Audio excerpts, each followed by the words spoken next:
आज के वीडियो में हम लोग समझेंगे नॉर्मल लॉस, एबनॉर्मल लॉस और क्लोजिंग स्टॉक, तीनों के इफेक्ट एक ही सम में। देखिए, नॉर्मल लॉस एक ऐसा लॉस होता है जो नेचुरल कॉजेज की वजह से होता है, जिसको रोकना पॉसिबल नहीं है, तो इसको रिकॉर्ड नहीं किया था, लेकिन इसका अकाउंटिंग ट्रीटमेंट जरूर होता है। आपको लगेगा ये क्या बोल रहे हैं सर कि रिकॉर्ड नहीं होता लेकिन अकाउंटिंग ट्रीटमेंट होता है। जी हाँ, नॉर्मल लॉस कभी रिकॉर्ड नहीं होता क्योंकि ये नेचुरल कॉजेज की वजह से होता है, नेचुरल रीजंस की वजह से होता है। फॉर एग्जांपल, पेट्रोल है तो थोड़ा बहुत ट्रांसपोर्टेशन में इवेपोरेट तो होगा ही, जिसको रोका नहीं जा सकता, तो उसको रिकॉर्ड नहीं कर सकते। उसका जो लॉस है वो अच्छे यूनिट्स बेयर कर लेते हैं, लेकिन उनका इंपैक्ट जरूर पड़ता है। जो लॉस हुआ है उसका इंपैक्ट जरूर पड़ता है, किसके ऊपर?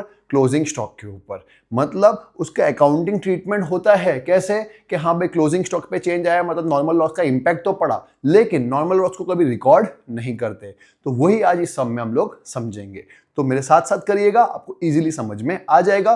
पूरा वीडियो देखेंगे तो आपका कंसेप्ट क्लियर हो जाएगा। छोटा सा ही वीडियो होने वाला है, तो जरूर देखिएगा। और अगर आपको अच्छा लगे तो अपने फ्रेंड्स के साथ जरूर शेयर भी कर दीजिएगा और चैनल को सब्सक्राइब भी कर दीजिएगा।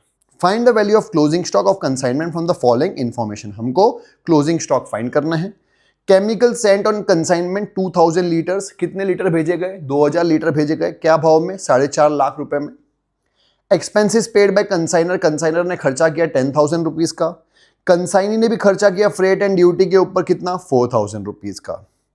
Chemical destroyed in godown. Godown मतलब कंसाइनी के पास पहुंच गया है, उसके बाद केमिकल डिस्ट्रॉय हुआ है, रास्ते में डिस्ट्रॉय नहीं हुआ है। मतलब कंसाइनी का खर्चा ऐड हो जाएगा। कंसाइनी के पास गुड्स पहुंच गया, उसके बाद डिस्ट्रॉय हुआ। कितना लीटर? 400 लीटर्स डिस्ट्रॉय हो गया। Amount paid by insurance company. Insurance company ने उसके सामने 90,000 रुपए भी दे दिए, अच्छी बात है।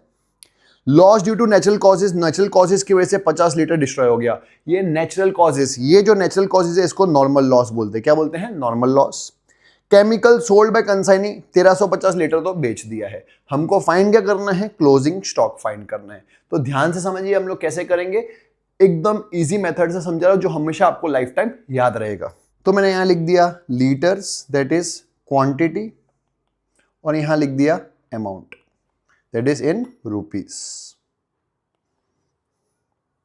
इजी। सबसे पहले केमिकल सेंट था कितना? 2000 लीटर्स। क्या भाव में? 4.5 लाख रुपए टोटल।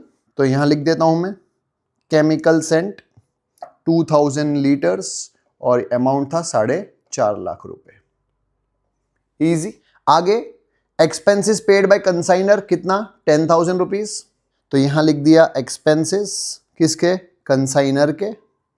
क्वांटिटी में कोई फर्क नहीं पड़ेगा और 10,000 रुपीज ऐड हो जाएगा। आगे freight and duty paid by consignee. Consignee के खर्चे थे कितना? 4,000 रुपीज। तो यहां लिख दिया हमने एक्सपेंसेस कंसाइनी के, क्वांटिटी में कोई फर्क नहीं पड़ा, 4,000 रुपीज ऐड हो गए। तो यहां तक अगर देखोगे तो यहाँ पे तो 2,000 लीटर्स ही रहा और ये हो गया 4,64,000 रुपीज। मैंने ऐड कर दिया है। अभी 2000 लीटर का भाव कितना हो गया? 4,64,000 रुपीज। इसमें से केमिकल डिस्ट्रॉय हो गया गोडाउन में, कितना? 400 लीटर। क्योंकि गोडाउन में हुआ है इसलिए हमने कंसाइनी के खर्चे भी ऐड किए हैं। अगर रास्ते में होता तो सिर्फ कंसाइनर के खर्चे ऐड करते।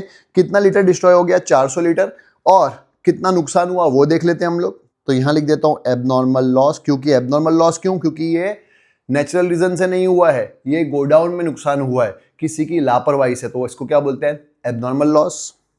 कितना लीटर हुआ था? 400 लीटर। यहां लिख देता हूं मैं 400, और इसका भाव निकालने के लिए हम करेंगे 2000 का इतना तो 400 का कितना, तो आ जाएगा 92,800। ये कैसे किया मैंने? 2000 लीटर का इतना तो 400 का कितना, ये क्रॉस मल्टीप्लाई किया 400 इंटू 4,64,000 डिवाइड बाय 2000, तो आ गया 92,800। तो अब हमारे पास क्वांटिटी बची है 1600 और अमाउंट बचा है 3,71,200। मैंने इसमें से इसको माइनस कर दिया। क्लियर? क्वांटिटी भी माइनस कर दी और अमाउंट भी माइनस कर दिया। इसमें से इंश्योरेंस कंपनी ने 90,000 दे दिया, अभी फर्क नहीं पड़ता। अगर उसका ट्रीटमेंट देना हो तो आपको पता ही है, इसमें से 90,000 इंश्योरेंस कंपनी ने दे दिया है तो 2,800 लॉस हो गया है। इसकी एंट्री हमने पिछले सम में समझी थी, तो ये हम लोग लिखेंगे कंसाइनमेंट अकाउंट में क्रेडिट साइड पे 90,000, कंसाइनमेंट अकाउंट में क्रेडिट साइड पे बाय P&L 2,800 और टू कंसाइनमेंट अकाउंट 92,800। लेकिन अभी फिलहाल हमारा फोकस किसके ऊपर है? क्लोजिंग स्टॉक निकालने पे। आगे नॉर्मल लॉस हुआ था, नॉर्मल लॉस कितना हुआ है देखिए, नॉर्मल लॉस हुआ है loss due to natural causes कितना 50 लीटर्स, तो क्वांटिटी तो माइनस हो गई 50, लेकिन मैंने आपको पहले भी बताया था कि कभी भी नॉर्मल लॉस रिकॉर्ड नहीं होता है, जो इवेपोरेट हो गया या नेचुरल रीजन से लॉस हुआ उसका कोई भी ट्रीटमेंट नहीं होता है, इसलिए अमाउंट में क्या लिखा मैंने, डैश।